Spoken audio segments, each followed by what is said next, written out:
കൂടുതൽ വാർത്തകളും വീഡിയോകളും കാണാൻ ഈ ചാനൽ സബ്സ്ക്രൈബ് ചെയ്യുക. കൂടെ ബെൽ ബട്ടൺ അമർത്തുക. ഏഷ്യ ലൈവ് ടിവിയിലെ ഫെങ്ഷു പ്രോഗ്രാമിലേക്ക് ഏവർക്കും സ്വാഗതം. നമുക്ക് ഒരു വസ്തു കിട്ടി, അല്ലെങ്കിൽ നമുക്ക് വീട് വയ്ക്കാനായിട്ട് ഒരു വസ്തുവിലേക്ക് നമ്മൾ ചെന്നു. വസ്തുവിലേക്ക് ചെല്ലുമ്പോൾ ആ വസ്തുവിൽ നമ്മൾ ആദ്യം നോക്കുന്നത് ഈ വസ്തുവിൻ്റെ ഷേപ്പ് എങ്ങനെയുള്ളതായിരിക്കും എന്നുള്ളതാണ്.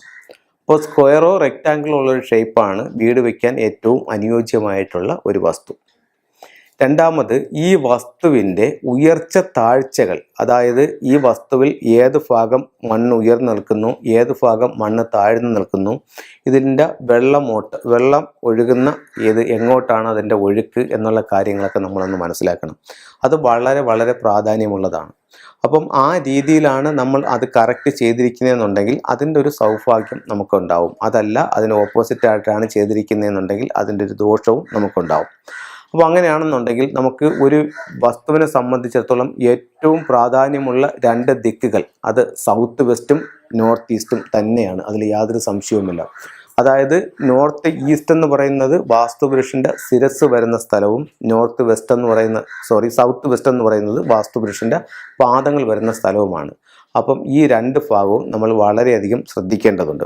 നോർത്ത് ഈസ്റ്റ് ഭാഗത്തുള്ള ഭൂമിയുടെ ചരിവ് എങ്ങനെയായിരിക്കണം, അല്ലെങ്കിൽ അവിടെ കുഴി വന്നാൽ നമുക്ക് എന്താ ഗുണം, അല്ലെങ്കിൽ കുന്ന് വന്നാൽ നമുക്ക് എന്താ ദോഷം എന്നുള്ളതാണ് പറയുന്നത്.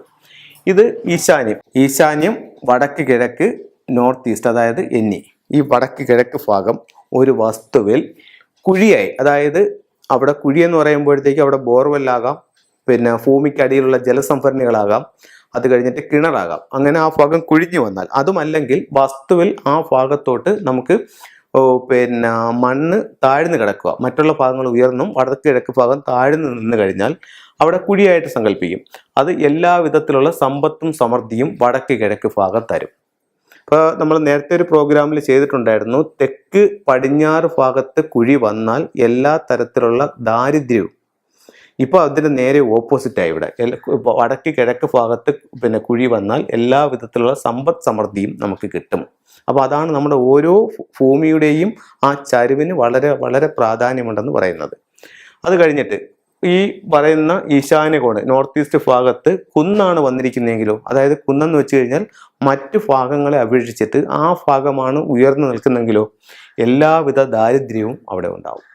അപ്പോൾ വളരെയധികം ശ്രദ്ധിക്കുക. നമ്മുടെ ഓരോ ദിക്കുകളിലും നമുക്ക് ആ വസ്തുവിൻ്റെ അല്ലെങ്കിൽ ആ മണ്ണിൻ്റെ ഉയർച്ച താഴ്ചകൾക്ക് നമ്മുടെ ജീവിതത്തെ സ്വാധീനിക്കാനുള്ള ഇതുണ്ട്.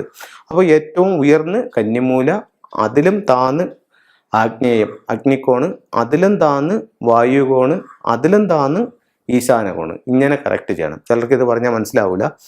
ഏറ്റവും ഉയർന്ന് തെക്ക് പടിഞ്ഞാറ്, അതിലും താന്ന് തെക്ക് കിഴക്ക്, അതിലും താന്ന് വടക്ക് പടിഞ്ഞാറ്, അതിലും താന്ന് വടക്ക് കിഴക്ക്. ഇങ്ങനെ ആയിരിക്കണം ഒരു വസ്തുവിൻ്റെ കിടപ്പ്.